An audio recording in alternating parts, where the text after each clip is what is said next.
में स्वागत है। आज हमारे साथ हैं राम नरेश पांडे जी, जो किसी परिचय के मोहताज नहीं हैं, जिन्होंने अपना संपूर्ण जीवन राजनीतिक और सामाजिक कार्यों में दे दिया और गरीबों के हितों की लड़ाई लड़ते रहे। वर्तमान समय में बिहार विधानसभा चुनाव के संदर्भ में हम इनकी राय जानेंगे और यह भी जानने की कोशिश करेंगे कि इनका राजनीतिक और सामाजिक संघर्ष कैसा रहा और इन्होंने किन किन रास्तों से गुजरते हुए यहाँ तक पहुँचे हैं। और आइए सर, आपका हमारे चैनल में स्वागत है। धन्यवाद।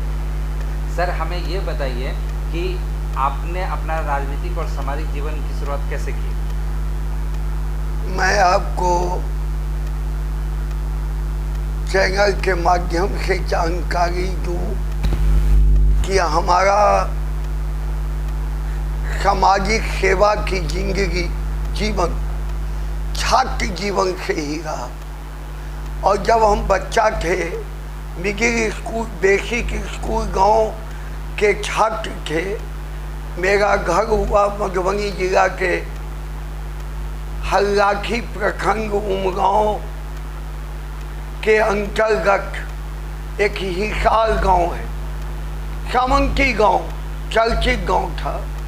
और उसमें हम शोषित जमींदार परिवार, संपन्न परिवार में हमने जन्म लिया।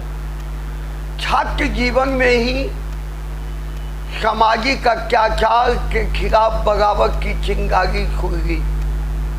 पिताजी हमारे कांग्रेसी थे और जब मैं 7वां का छात्र था तो एक गांव के जुर्म की कहानी की चर्चा रात में सोने के समय हमने अपने पूज्य पिताजी से किया।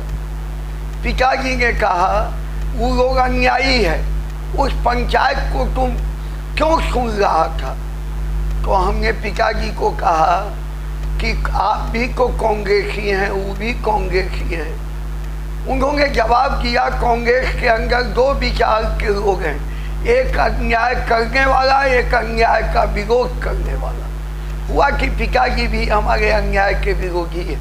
पिताजी का यह वाक्य में हम आगे बढ़ते चले।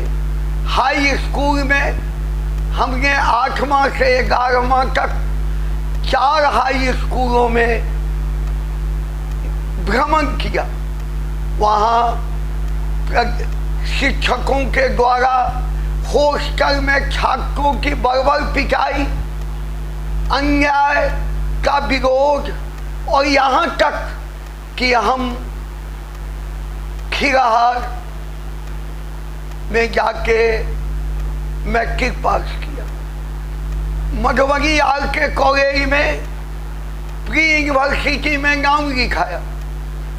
और उस समय में पूरे बिहार में छात्र आंदोलन, कांग्रेस के खिलाफ एक छात्रों की चिंगारी फैल रही थी। वह 65 का जमाना, जहाँ केबी साहब की हुकूमत के खिलाफ पटना यूनिवर्सिटी में छात्र का आंदोलन का उग्र होते जाना। और उस छात्र आंदोलन ने मुझे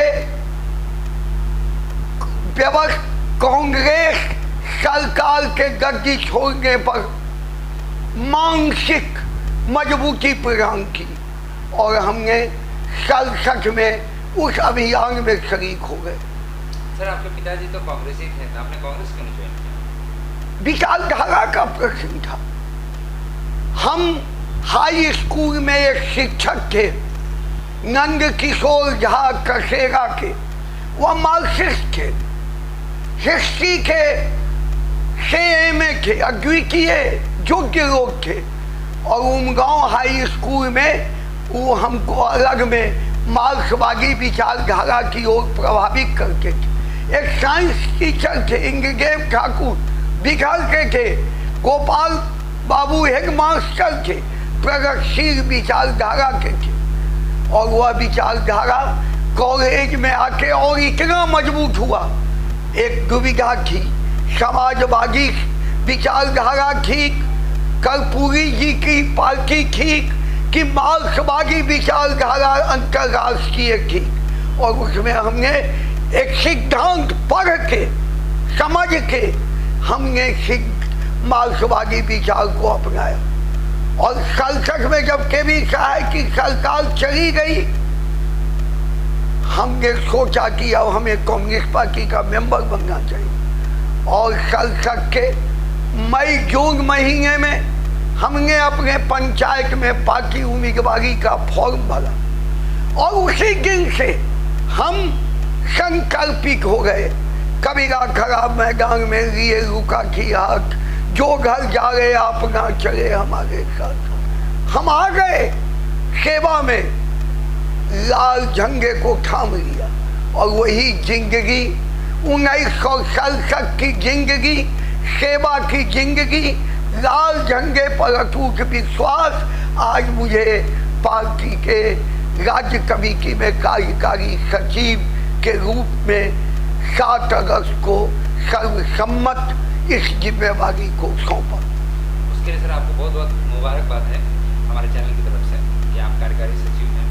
सर क्या कारण आप देखते हैं कि 67 में आप उस में आए, लाल झंडे के नीचे आए, लेकिन आप देखते हैं कि गरीबों की पार्टी रही, फिर भी उसके बावजूद 67 से 2020 तक ये सत्ता के सेंटर पॉइंट नहीं पकड़ सकते, मतलब कि बिहार में शासन करने की स्थिति में नहीं कर पाई। इसके पीछे क्या कारण आप देखते हैं? देखिए, हमारी पार्टी बढ़ती रही, आज भी हमारे 38 जिले बिहार में हैं, सब जगह जिला कमेटियाँ हैं, सब अंचलों में अंचल कमेटियाँ हैं, विभिन्न पंचायतों में हमारी शाखा यूनिट है। हमसे मजबूत सांगठनिक ताकत बिहार में नहीं है, नहीं है। अब मैं एक बात आपको कह दूं कि आप 72 के चुनाव रिजल्ट को देखें, कांग्रेस से मेरा समझौता था, हम 35 सीट पर विधायक हुए थे और सुनील मुखर्जी इस रूम में हमारा आप देख रहे हैं, वह हमारा उनकी तस्वीरें, वह 1939 में मुंगेर में पार्टी का स्थापना किया था, फाउंडर सेक्रेटरी थे, और वही 72 में विरोधी दल के नेता हुए, 35 विधायक हुए। आप उस वजूद को देखिए, 72 का वजूद, आप देखिए 95, 90, 95 का वजूद। 90 में हम 23 विधायक थे, लालू जी का बहुमत नहीं था, हमारे समर्थन से 90 से 95 तक उन्होंने सरकार चलाया और हमने सत्ता में नहीं गए, मंत्री नहीं गए, हम बाहर रह के समर्थन किया। आज 95 में मेरा पूरा समझौता लालू जी से हुआ, लालू जी की पार्टी से। हमको उन्होंने 52 सीट दिया, हम 26 सीट जीते और 5 साल तक अटूट वह सरकार चलता रहा। जब जब लालू यादव की पार्टी और सीपीआई, वामपंथ में सीपीएम को जोड़ के मैं कह रहा हूँ, मतलब एक जनाधार गरीबों में आंधी की तरह चुनाव का रिजल्ट का परिणाम होता रहा। हम 2020 से 2000 में खड़े। सर सीपीआई है, सीपीएम है, माले है, ये सब कम्युनिस्ट विचारधारा को आगे लेकर जाते हैं, लेकिन 3 जगह क्यों बट गए? देखिए, विचारधारा का प्रश्न है। हम एक थे, चीन ने आक्रमण किया, हमने कहा चीन हमारा हमलावर है, 1-1 इंच की सेना, जमीन हमारी है, भारतीय राष्ट्रीयता, एकता, अखंडता की रक्षा हुई है और पार्टी बची, सीपीएम बना। सीपीएम के बनने के बाद उनमें कई अति क्रांतिकारी वामपंथ की ओर विभिन्न घटक निकलते गए, बनाते गए, नक्सल पंथ तक उभरा। लेकिन भारतीय कम्युनिस्ट पार्टी जो देश में 1925 में स्थापित हुई, बिहार में 1939 में उसका गठन हुआ राज्य कमेटी के रूप में, आज वह पार्टी जन्म काल से आज तक भारतीय एकता और अखंडता पर विश्वास करके भारत के संविधान की पर विश्वास कर हम जनतांत्रिक चुनाव पद्धति की ओर आगे बढ़े। 52 से हम राष्ट्रीय पार्टी हैं, आज तक हैं। गौरव है भारतीय कांग्रेस पार्टी को कि हम राष्ट्रीय मान्यता दल पार्टी है।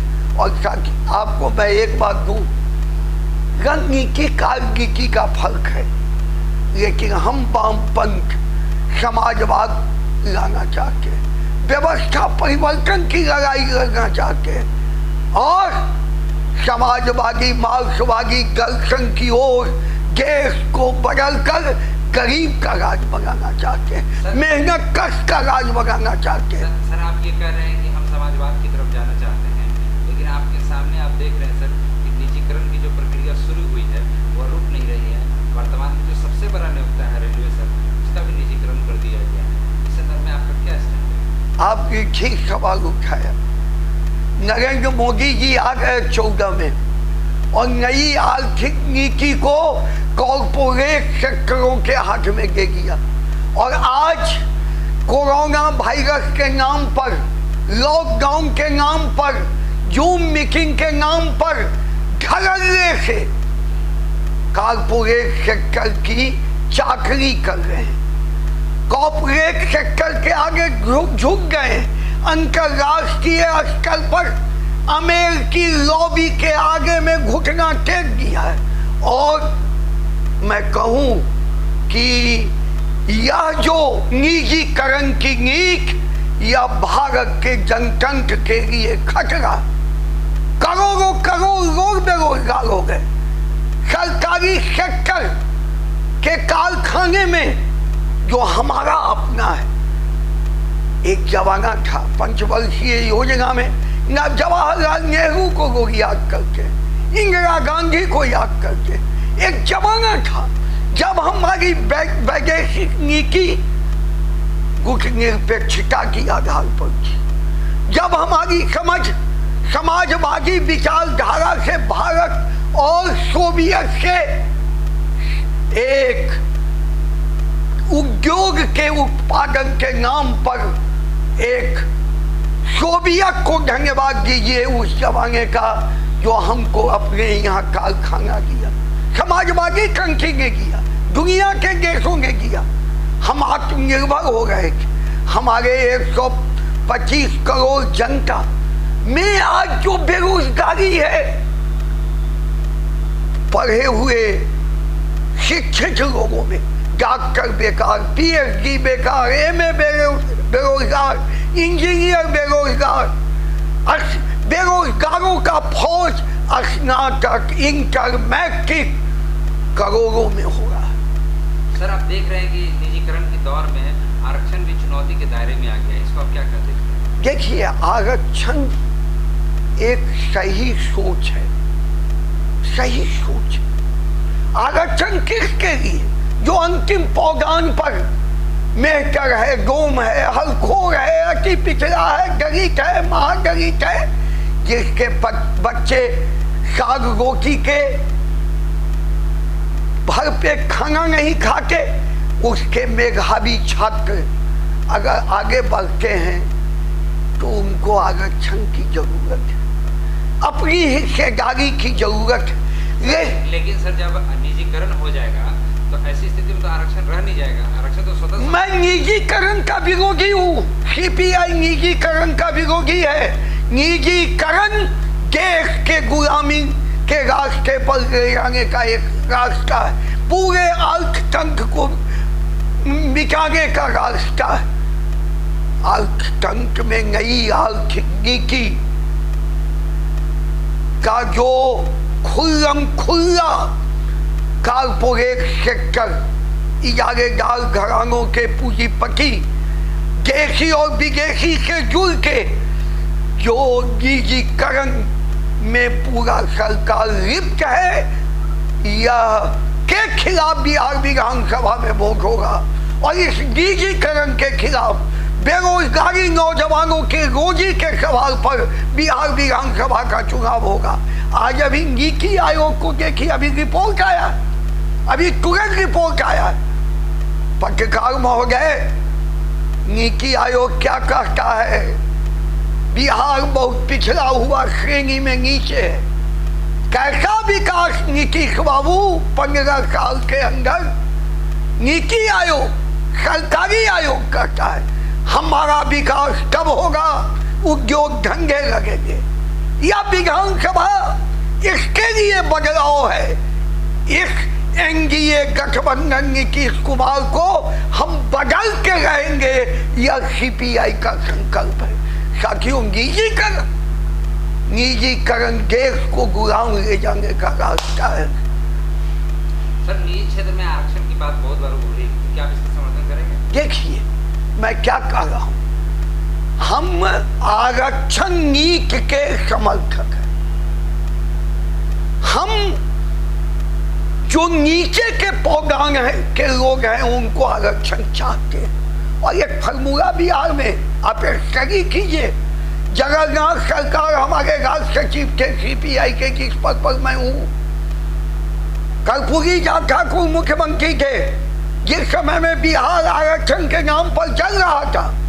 एक फार्मूला दिया गया, लोगों को बताइए, पढ़ाइए, और वह जगन्नाथ सरकार का लिपिबद्ध था, उसमें आरक्षण था। उच्च वर्ग के लिए भी आरक्षण था 3%। मैं इस बात को इसलिए कहता हूं कि आरक्षण की नीति पर बिहार को ले चल। आरक्षण तो मिल गया है, आरक्षण है 10% उच्च वर्ग के लोगों को भी दे दिया गया सरकार द्वारा, लेकिन आरक्षण तब काम करेगा सर जब सरकारी क्षेत्र होंगे। सरकारी क्षेत्र लगातार खत्म हो रहे हैं, जैसे रेलवे खत्म हो गया, बीएसएनएल खत्म हो गया, आईओसी खत्म हो रहा है, धीरे धीरे सब चीजें खत्म हो रही है, तो आरक्षण तो स्वतः समाप्त हो जाएगा। आप ठीक बोल रहे हैं पत्रकार महोदय, मैं आपके भावना के इस रूप में समर्थन करूं कि निजीकरण आरक्षण को खत्म करेगा। इतना ही नहीं, या तो 10% उच्च वर्ग को चॉकलेट चुकाया गया। उदाहरण दे दो, पूरे देश के अंदर नरेंद्र मोदी, बिहार के अंदर नीतीश कुमार 10% में कई उच्च वर्ग के बेरोजगारों को काम दिया, या तो चॉकलेट चुका दिया। तुम्हारे पास जगह खाली है, तुम निजीकरण के नाम पर रेलवे की छटनी करोगे, प्राइवेट हाथ में दोगे, बीएसएनएल को बेच रहे हो, एलआईसी में कब 51% निजीकरण करने की बात सोच रहे हो। जितने भी कोयला उद्योग, जितने सारे उद्योग, स्टील, जितने सारे सरकारी उद्योग हैं, हम उस उद्योग को बेच रहे हैं। क्या आरक्षण होगा? कैसा चॉकलेट चूसोगे? नीतीश बाबू डर रहे बिहार को 15 साल में आपने पिछड़ापन दूर करने के लिए विकास का क्या चॉकलेट चूसाया। नीतीश कुमार, नीति आयोग का रिपोर्ट आपका सरकारी रिपोर्ट। सर 1967 से आप राजनीतिक जीवन में है, सामाजिक जीवन में है। आपने सीपीआई ट्रेड यूनियन की भी पार्टी रही है, ट्रेड यूनियन है मजदूरों का संगठन, उसके बावजूद भी जमीन पर जो है उतना कामयाबी नहीं मिल पा रही। आप इसको इस रूप में देखिए, हमारा श्रमिक संगठन एकक देश का सबसे मजबूत ट्रेड यूनियन संगठन है। बिहार में आप देखिए, हमारा एकक बीपीटीसी जिसके नेता चक्रधर प्रसाद सिंह हैं, आज 87 साल के ट्रेड यूनियन के भीष्म पितामह हैं। मैं इस बात की चर्चा इसलिए की आपके बीच का, ट्रेड यूनियन में एकक के हमारे देश के महासचिव अमरजीत कौर हैं, अध्यक्ष रविंद्र कुमार एसएमपी हैं, बिहार के ही हैं। लाल विधायक दल के नेता बिहार में गए 90 में, जब लालू जी की सरकार थी। सर, भारत की जो न्यू इकोनॉमिक पॉलिसी हो रही है वो तो सारी श्रमिक विरोधी ही है। आप देख रहे हैं कि जितने भी एटक इस मामले में उसको चुनौती नहीं दे पा, चुनौती दे रही है, हड़तालें हुई है पिछले दिनों, बैंक का बंद हुआ है, कोयला बंद हुआ है, इस लॉकडाउन में कोयला का हड़ताल हुआ है, स्टील में आंदोलन हुए हैं, विभिन्न पूरे देश में पिछले वर्ष 2-2 दिन का आम हड़ताल हुआ है। करोड़ों लोग उस हड़ताल में शामिल हुए। मेरे ऐसा भी आदमी भारत बंद में मधुबनी के मैं मुजारा बनाऊं, इसलिए ट्रेड यूनियन मूवमेंट देश के अंदर वह स्ट्राइकिंग पावर है जहां सभी श्रमिक संगठन एकजुट हो गए। इस एनडीए के निजीकरण के खिलाफ पूरा देश का सभी कांग्रेस में सीपीआई अगुवाई कर रही, अभी भी हमारा आंदोलन आगे बढ़ रहा है। और आप जानिए, आज आप जाइए बरौनी, आज 7 तारीख है, कल फर्टिलाइजर हमारा बरौनी का रो रहा है, बंद हो गया, सरकारी सेक्टर है। झूठा आश्वासन लोकसभा के चुनाव में मोदी जी और गिरिराज सिंह चॉकलेट चुकाया था। आज कल वहां आम हड़ताल है, लोग धरना पर बैठ रहे हैं, चालू करो खाद्य कारखाना, चालू करो। हमारी लड़ाई पूरे बिहार में 38 जिले में श्रमिकों के बीच प्रवासी मजदूर 50 लाख से ऊपर आ गए। 40 लाख सर सरकार की रिपोर्ट है कि प्रवासी मजदूर आए, तो ये तो एटक के लिए भी एक चुनौती रहेगी ना सर, कि उन लोगों को रोजगार तो मिल नहीं रहा है, ऐसी स्थिति में उनका जीवन यापन की समस्या है। और एक और बात है सर कि माननीय मुख्यमंत्री नीतीश जी ने कहा था कि हम पलायन को रोकेंगे, लेकिन उसमें भी वो सफल नहीं हो पाए, तो आप इसको किस रूप में देख रहे हैं? देखिए, सरकार का जो 40 लाख का आंकड़ा है वह आंकड़ा से बढ़ गया, 60 लाख से ऊपर प्रवासी मजदूर बिहार आ गए। साग रोटी की समस्या है। आप कोरोना वायरस में बिहार सरकार ने जो आश्वासन और ऐलान किया वह नीचे तक गरीब जनता को 50% भी नहीं पहुंचा, कहीं कहीं कुछ नहीं पहुंचा। हाहाकार है, भूखमरी है। पलायन को नीतीश बाबू ने नहीं रोका। हम क्या आपने सर्वे किया, काम देने का विश्वास दिलाया? हम भारतीय कांग्रेस पार्टी वैसे प्रवासी मजदूर जो 60 लाख से ऊपर है सर्वे कर रहे हैं, हमारे कार्यकर्ता सर्वे कर रहे हैं। हम विधानसभा चुनाव में बेरोजगार प्रवासी मजदूरों को रोजी दो, बेरोजगारों को रोजी दो।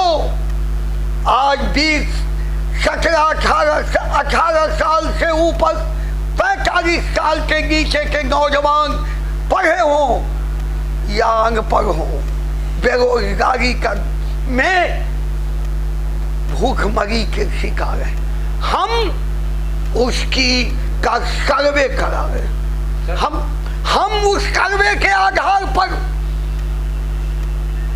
सरकार के जनता की अदालत में विधानसभा में जाएंगे, 243 विधानसभा में जाएंगे।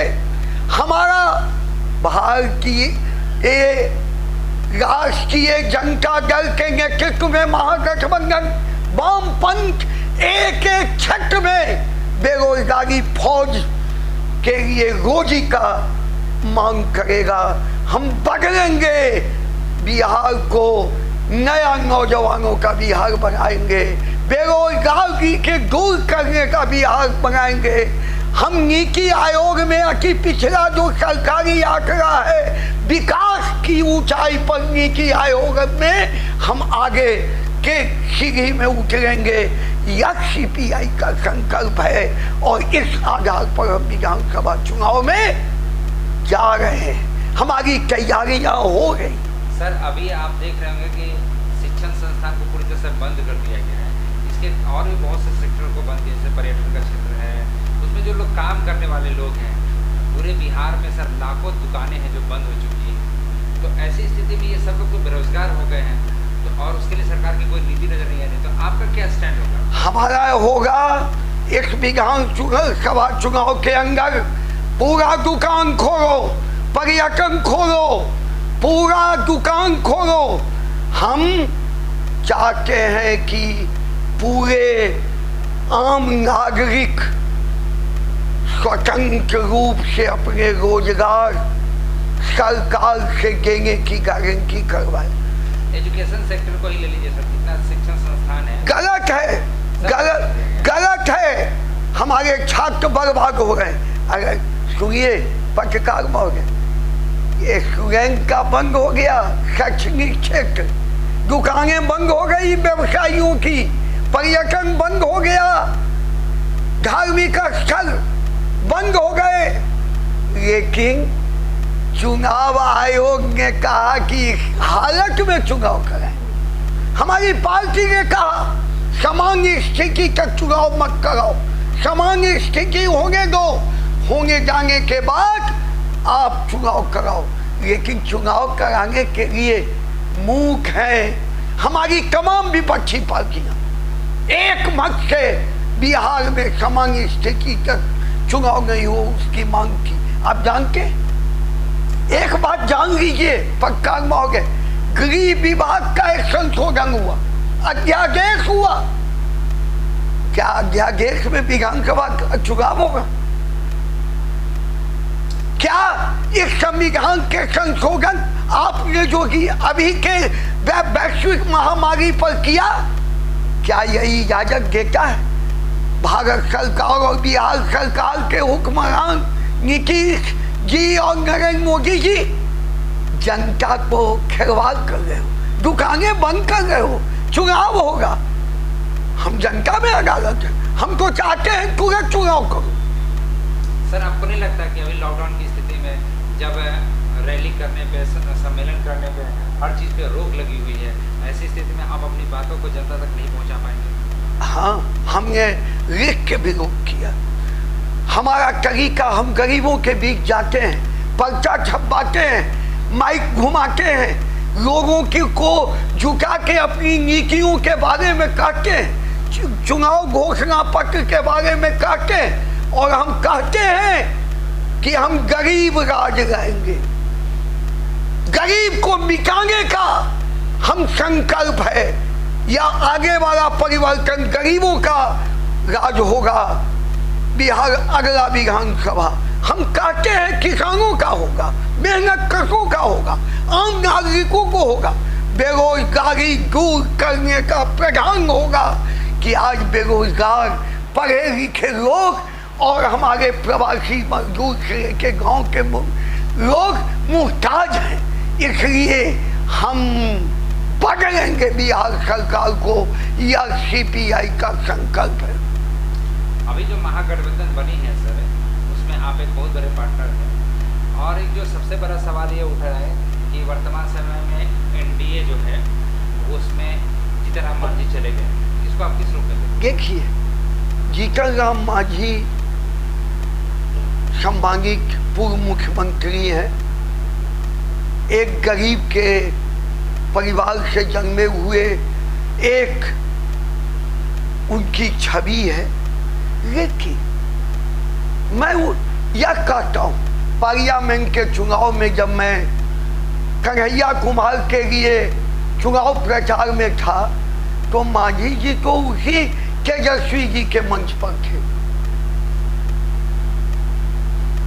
मुख्यमंत्री बनने का नीतीश जी के साथ थे। उससे पहले आरजेडी के साथ होके आरजेडी से समझौता कर अपने एक पुत्र को एमएलसी भी बनाया। पिछली सरकार में वो मंत्री भी रहे। उनका जो राजनीतिक जीवन है मैं तो माझी जी को कहूंगा, गरीब की आवाज है, लौट जाओ महागठबंधन में। देश को गरीबी को आंसू पोंछने के लिए राष्ट्रीय जनता दल के नेतृत्व में जो वामपंथियों को साथ कर एक बड़ा एनडीए को हराने के लिए एक नया हमारा चुनावी तालमेल करके हम विपक्ष को एकता चाहते हैं। माझी जी फिर अपने घर में आ जाइए। और माझी जी हमको होता है चिंतन मनन करेंगे और हम लोगों का श्रेय पर सोचेंगे। और वैसे एनडीए किसका है, नीतीश जी किसके हैं? निजीकरण के समर्थक हैं। आरक्षण क्या गरीबों को गिरा सकोगे? नौकरी गिरा सकोगे? कारपोरेट सेक्टर की चाटुकाल करने वाले के साथ जाकर गरीब का आंसू पोंछ सकोगे? गरीबों के 5 किस्में गिराने वाला माझी या हम एनडीए के खिलाफ जो विकल्प की सरकार बनेगी, हम उसके द्वारा गरीबों को पानी गरीबों के लिए आंसू पोंछने का काम करें। साथियों, माझी जी के जाने से महागठबंधन और वामपंथ के चुनावी समझौता में एक भोंक भी नुकसान नहीं होगा। दलित महादलित, पिछड़ी जातियां, अति पिछड़ी जातियां, सबल लोग, गरीबी रेखा में हमने मधुबनी में सर्वेक्षण करवाया था। 78% गरीबी रेखा के नीचे लोग थे। आज बिहार का 80% करा रहा, उसकी आवाज है राष्ट्रीय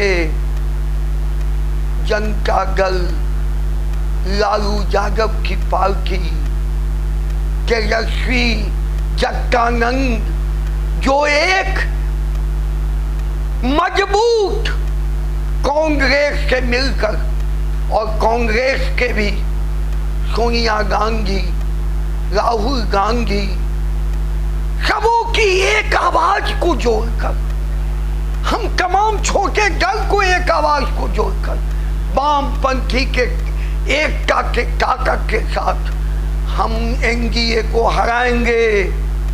हमारा गरीब का वोट नहीं बचेगा, किसानों का वोट नहीं बचेगा।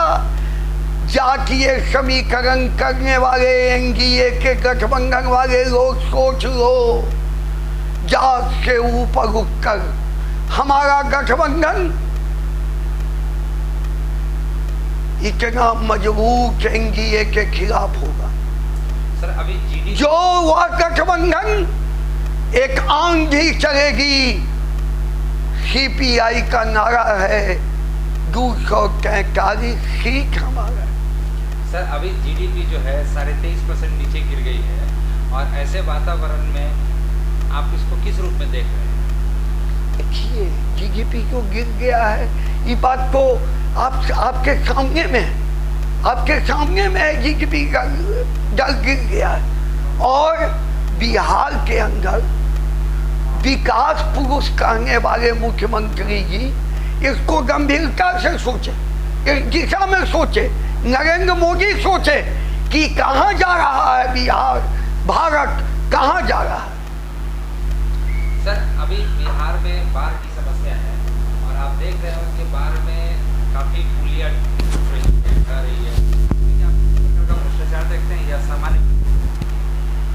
भ्रष्टाचार में तो पूरा आकांक है बिहार। भ्रष्टाचार की कोई इंडस्ट्री चल रही है बिहार सरकार में। भ्रष्टाचार को ट्रांसफर पोस्टिंग की इंडस्ट्री बनी हुई है। बड़ा दर्द है। ब्यूरोक्रेट, भ्रष्टाचारी ब्यूरोक्रेट, अभी भी ईमानदार अफसर है, IAS है, IPS है, हमारे सर्विस कमीशन में है, नीचे के कर्मचारी। जो ईमानदार है वह कोर्ट स्कोरिंग में, जो भ्रष्ट है वह भ्रष्टाचार नीचे तक फिरौती वसूल रहा है। पूरा बिहार भ्रष्टाचार में लिप्त है और भारतीय कम्युनिस्ट पार्टी का नारा है, हम सरकार को बदलेंगे, भ्रष्टाचार पर अंकुश लगाएंगे, नया बिहार में भ्रष्टाचार मुक्त संकल्प लेकर नए सरकार में आगे बढ़ेंगे। सर, अभी बिहार के जो 14 जिले हैं बाढ़ से प्रभावित हैं, ऐसी स्थिति में क्या चुनाव ठीक ढंग से हो पाएगा? नहीं हो पाएगा। चुनाव कमीशन का गाइडलाइन में है, उसमें पुनर्विचार की जरूरत है। बाढ़ में 24 जिला, कहीं पूर्ण कहीं अपूर्ण, और उसमें आज बाढ़ से करा रहा है। आज करोड़ों हर जिले में बर्बादियां हो रही है। गांव के मजदूर विस्थापित हैं, सड़क पर है। एक भारतीय कम्युनिस्ट पार्टी का पूर्व सांसद भोगेन झा एक पार्लियामेंट में संकल्प कराया था, आवाज उठाया था, बाढ़, रोगी, बिजली संकट का स्थायी समाधान करो। आज चुनाव के लिए नीतीश बाबू के सिंचाई मंत्री बोलते हैं, नीतीश बाबू भी नेपाल जाके बोले, क्या 15 साल में आप नीतीश बाबू जवाब दो, अस्थायी समाधान का समझौता भारत सरकार नरेंद्र मोदी और नेपाल सरकार से मिलकर किया, समझौता कराया। 14 साल से नरेंद्र मोदी तुम सरकार में हो, नीतीश बाबू आप 15 साल से सरकार में हो। क्या भारत सरकार और नेपाल सरकार का एग्रीमेंट हुआ, समझौता हुआ? अब चुनाव में चॉकलेट चुसा रहे हो, बालका कर रहे हो। हम कहना चाहते हैं कि अस्थायी समाधान 24 जिला में बाढ़ रोकने का एक बड़ा सरकार का संकल्प लेना चाहिए। और इस संकल्प में हम आपके बीच कहने आए, हम कहना चाहते हैं कि बाढ़ की समस्या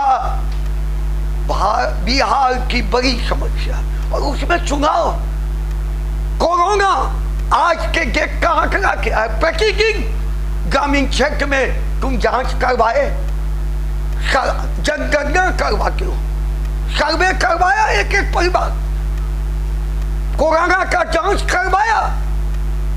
आज जिस बिहार में कोरोना की संख्या बढ़ रहा हो और उसमें निश्चित समय पर चुनाव कमीशन कहता है चुनाव करें, यह आम नागरिकों के साथ क्या न्याय है?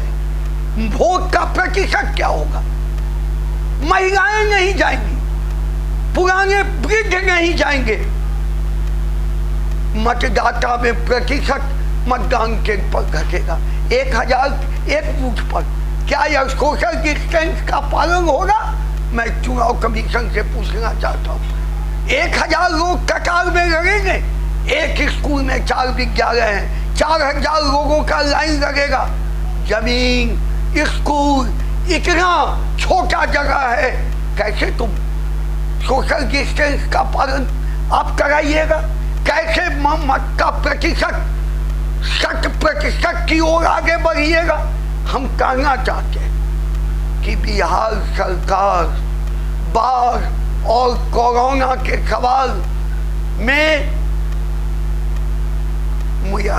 मेरा अनुरोध होगा सर कि आप सोचिए, चिंतन कीजिए। सर, आपसे सवाल यह है कि बाढ़ को रोकने के लिए सीपीआई के पास कोई फार्मूला है? बाढ़, रोगी, बिजली संकट का स्थायी निदान, जो भोगेन झा की है आवाज, पूरे मिथिलांचल के 24 जिले में हम इस पर काम कर रहे हैं। हमारे किसान, मजदूर, कार्यकर्ता लड़ रहे हैं। हम कल परसों कार्यकारिणी की विस्तारित मीटिंग किया और बाढ़ के निदान के लिए हमारा आजादी के बाद संघर्ष चल रहा है। और हमारी सरकार जो हम बदलेंगे एनडीए की सरकार, आने वाला बिहार सरकार जो बदलाव का होगा, हमारा होगा। हम उसमें इस संकल्प के साथ बढ़ेंगे, केंद्र सरकार पर दबाव डालेंगे, नेपाल सरकार से मैत्री करेंगे और बाल रोगी बिजली संकट का स्थायी चुनाव के मौके पर चुनाव का एजेंडा बनाते हो मोदी जी। मोदी जी के मंत्री, सिंचाई मंत्री जी, या तो भारतीय कम्युनिस्ट पार्टी का पुराना नारा है। सर अभी डबल इंजन की सरकार है, केंद्र में भी बीजेपी है और राज्य में भी सहयोगी के रूप में है, तब वो बाढ़ की समस्या को हल नहीं कर पा रही है। इसके लिए क्या उसके नियत को दोषी मानते हैं या वास्तव में हल करना मुश्किल है? देखिए, इनकी यह प्राथमिकता नहीं है। आजादी के बाद बिहार के 24 जिला जो उत्तरी बिहार गंगा से उत्तरी पार का इलाका है, वह गरीबी के मार से झेल रहा है, बाढ़ की मार से झेल रहा है। विस्थापित मजदूरों, प्रवासी मजदूरों की संख्या अगर सबसे ज्यादा है तो उसका प्रतिशत अनुपात उत्तरी बिहार में। वहां के गरीब किसान, मझोले किसान, एक भी उद्योग नहीं है। आजादी से आज तक पिछड़ापन दिया है पूरे उत्तरी बिहार को, और उस उत्तरी बिहार में आप बिना अस्थायी निदान के लिए नियत और सरकार चलाने वाले लोग, तुमने वोट के समय में चॉकलेट चूसाया। भारतीय कम्युनिस्ट पार्टी संघर्ष करती है, करती रहेगी, और हम इस बार नया बिहार बनाने में उस संकल्प को पूरा करने का संकल्प के साथ जनता के बीच विधानसभा चुनाव में गए। सर अभी एक तीसरा फ्रंट भी खड़ा हुआ है यशवंत सिन्हा के नेतृत्व में, उसको आप किस रूप में देख रहे हैं? तीसरा फ्रंट वगैरह बिहार में नहीं चलने उड़ने वाला, वो अब बहुत कटवा होगा। यहाँ एक ही विचार एनजीओ के हराने के लिए तमाम वोट की एकजुटता, जिसमें सीपीआई अगुवाई कर रही है। गौरव है बिहार के जनता को हम गोलबंद करने में लगे हुए कि एनडीए को हराने के लिए तमाम सेकुलर ताकत, छोटी पार्टी जो तीसरा विकल्प बनाना चाहते हैं। यशवंत बाबू आइए ना मेरे साथ, तीसरा विकल्प बनाने वाले आदमी आइए ना मेरे साथ। हम सब एक हैं, हमारे लिए सीट प्रधान नहीं है, अपना चेहरा प्रधान नहीं है, बिहार को बदलने का प्रधान संकल्प भारतीय कम्युनिस्ट पार्टी का। आप ये कहना चाहते हैं कि थर्ड फ्रंट में जो यशवंत सिन्हा उसको भी आप महागठबंधन का हिस्सा बनाना चाहते हैं? अगर वो एनडीए को हराना चाहते हैं तो तहे दिल से, जब मैं 2000 मैं जब विधायक था तो एक जमाने में जसवंत कुमार सिन्हा 95 से 2000 में विरोधी दल के नेता थे, एक अच्छे मित्र थे। बहुत सारे सवालों को जुड़ के हम विपक्ष की आवाज में साथ देते थे। जसवंत बाबू, अगर आप सही मांगे में एनडीए को हराना चाहते हो तो रास्ता सीधा चुनना पड़ेगा, मैं निवेदन करूंगा। आप ये कहना चाहते हैं कि उनको तीसरा विकल्प न बन के दूसरे विकल्प के साथ आना? एकदम पत्रकार महोदय, जो भी तीसरे विकल्प में है वह हमारा जो महागठबंधन जिसमें सीपीआई जुड़ा हुआ है, मैं एनडीए के हराने के लिए जो भी मेरा मजबूत चुनावी समझौता है, जिस पर हम 243 सीट की एक आवाज है, उसके साथ जसवंत जी आइए, अन्य पार्टियां आइए, आइए नया बिहार, युवकों का बिहार बनाकर हम आगे बढ़े। सर पप्पू यादव हैं, एक अलग फोर्स हैं, और प्रशांत किशोर हैं, ये लोग भी मतलब बिहार की राजनीति में भूमिका निभा सकते हैं, लेकिन ये तीनों में से किसी फ्रंट में दिखाई नहीं दे रहे हैं। आप उनके बारे में क्या कहना चाहते हैं? देखिए, मैं सबों को सम्मान करता हूँ।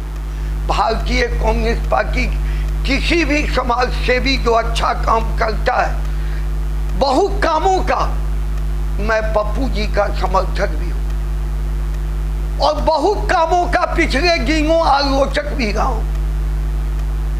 किन कामों के आप आलोचक रहे? मैं, अब देखिए, अभी चुनाव का समय, कहावत है, जो आदमी विकास के पथ पर आगे हो एक लक्ष्य एनडीए को हराना, उसके लिए केवल गुण देखना चाहिए।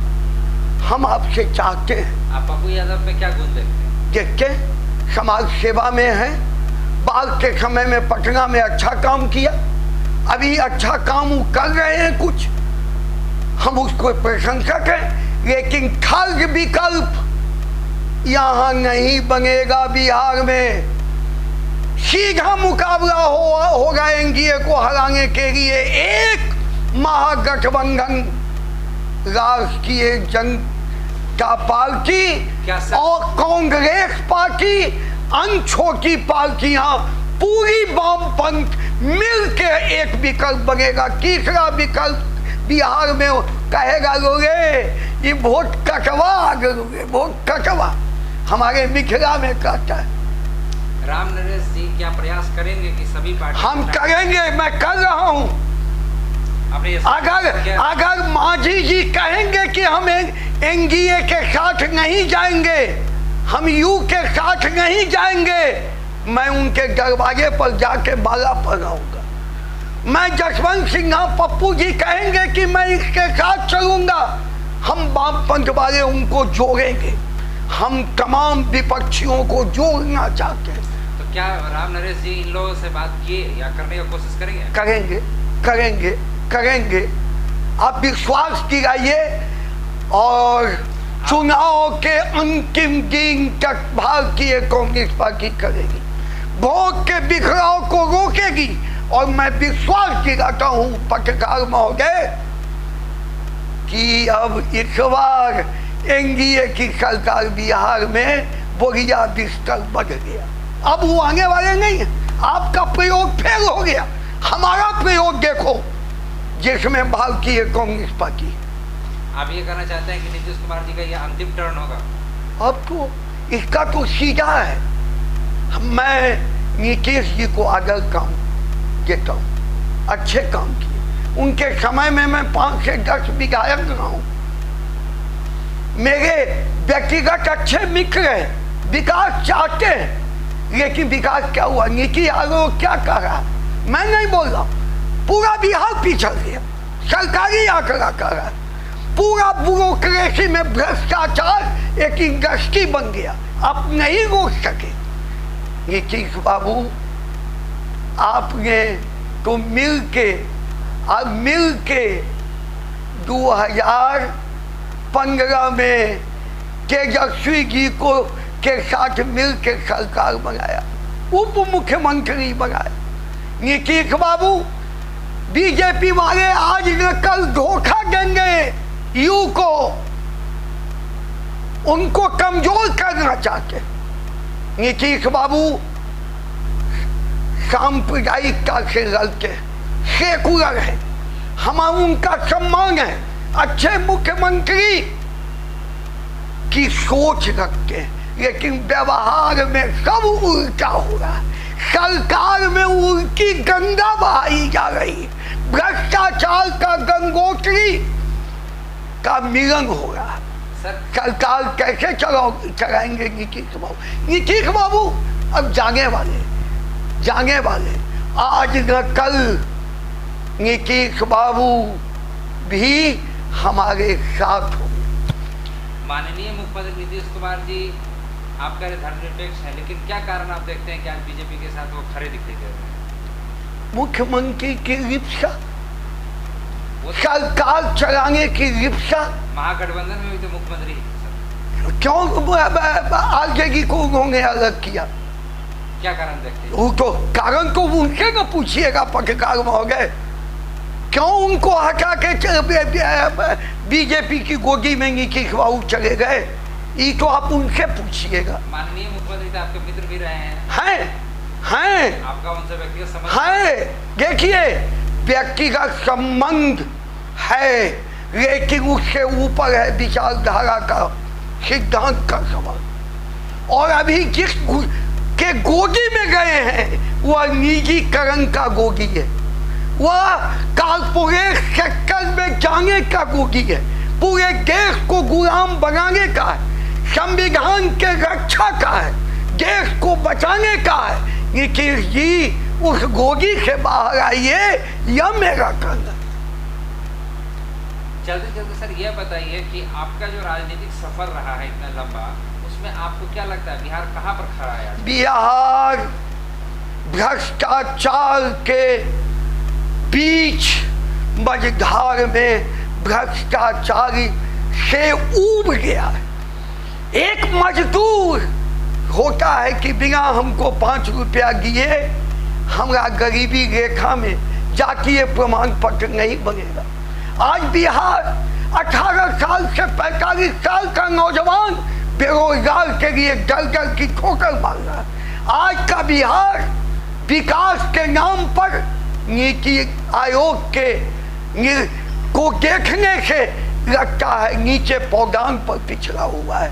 आज का बिहार न स्वास्थ्य है, न शिक्षा है, न रोजी रोटी का इंतजाम है। आज का बिहार को सीपीआई के सहयोग से जो सरकार बनेगी, मान लीजिए अभी आने वाले कल में, तो क्या वो जो जितने भी मजदूर संगठन है उनके साथ आप न्याय कर पाएंगे? हम करेंगे, दिखा देंगे। हमारी रणनीति है, हमारा जो जज्बा है कि बिहार में नया बिहार बनाएंगे। एनडीए को हटाकर तो हम बेरोजगार नौजवानों का, भ्रष्टाचारियों पर अंकुश लगाने का, नया बिहार बनाने का, तमाम श्रमिकों के अपने अधिकार को गिराने का। आज भी आंगनबाड़ी हड़ताल पर है, आज भी बिहार के लोग हड़ताल पर है। आशा कर्मी, आज यह जो मध्याह्न भोजन का मजदूर, आप कितना को ठग रहे हो भाई। सभी जो ट्रेड यूनियन है, जो से जुड़े हुए लोग हैं, मजदूर लोग हैं, इतने दुखी हैं सर, और हर तरफ वातावरण आपके अनुसार खराब है। तो इसका मतलब ये है कि उसके बावजूद भी सरकार कैसे मतलब वो लोग बना पाएंगे? यानी आपको लगता है कि बना नहीं पाएंगे? क्या नहीं? मजदूर आपके अनुसार सभी लोग दुखी हैं, इतना 40 लाख मजदूर आए हैं, तो क्या आप सबको कंसोलिडेट करके इसको चुनावी राजनीति में सफल कर पाएंगे? हम करेंगे। वह मजदूर हमारा है, वह प्रवासी मजदूर हो, खेतीहर मजदूर हो, गरीब किसान हो, मध्यम किसान हो, उसकी आवाज है एनडीए हुकूमत को बिहार में बदलो। उसकी आवाज है लाल झंडा में सीपीआई, वामपंथ और यह जो महागठबंधन का व्यापक एकता होगा 243 का, हम इस बार उसके साथ हैं। आंधी चलेगी पत्रकार बंधु, आंधी चलेगी। व्यक्तिगत सवाल बताइए सर, क्या आप इस बार चुनाव लड़ रहे हैं? देखिए, या तो पार्टी का निर्णय होगा। मैं 3 बार विधायक हुआ, मैं अभी राज्य सचिव हूँ, मैं 243 विधानसभा क्षेत्र के का अभिभावक हूँ। और या तो पार्टी क्या करेगी कि हमको क्या करना है। अभी आप इतना ही जानिए, संसदीय जिंदगी में भी रह के हमने अपने चरित्र और ईमान से विधानसभा के पटल पर गरीबों, किसानों, मजदूरों की आवाज उठाई। अगर सर सीपीआई की सरकार बनती है, सीपीआई के समर्थन सरकार बनती है, तो क्या राम नरेश सिंह मंत्री पद के काहे पद का लोभ का चॉकलेट पत्रकार बंधु किसी को मत चुकाइए। हमको 90 से 95 में अल्पमत में लालू जी के को समर्थन किया। क्या हम सरकार में गए? 95 से 2000 में हम 26 विधायक थे। क्या हम सरकार में गए? भारतीय कम्युनिस्ट पार्टी सिर्फ पद सिद्ध के और सरकार के अंदर लोभ के आधार पर नहीं जाती। हमारा एक सिद्धांत है, हमारा एक कार्यक्रम है, हम चुनावी एक घोषणा पत्र है। हम सरकार बनावेंगे तो हम जनता के लिए क्या करेंगे, एक कार्यक्रम तय करेंगे और उस कार्यक्रम को चामुक जो होता है, हम सरकार चलाने में चामुक का काम करें। आप ये कहना चाहते हैं कि अपने विचारधारा के अनुसार सरकार को चलाने के लिए बाध्य करेंगे? बाध्य करेंगे ही और करके गए हैं। देश के अंदर जितना राष्ट्रीयकरण हुआ किसने लड़के कराया? या वामपंथ को, सीपीआई को गौरव है। किसने बैंक का राष्ट्रीयकरण कराया? या सीपीआई को गौरव है।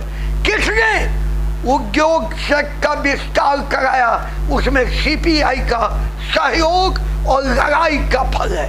इसलिए देश के अंदर हम स्टेट सेक्टर को मजबूत करना चाहते हैं। उद्योग धंधे का बिहार में जाल बिछाना चाहते हैं। 38 जिला में स्मॉल इंडस्ट्री खोलो, लाखों मजदूरों को काम दो। बिहार के मजदूर दूसरे राज्य में अपमानित होने नहीं जाए। क्या सीपीआई की समर्थित सरकार आएगी तो बिहार से पलायन रुक जाएगा? एकदम रोकेंगे और दिखा देंगे कि बिहार के मजदूर बिहार में मेहनत करके एक न्यूनतम मजदूरी पर अपने बाल बच्चे को सेवा कर, न्यूनतम मजदूरी भी बढ़ाएंगे।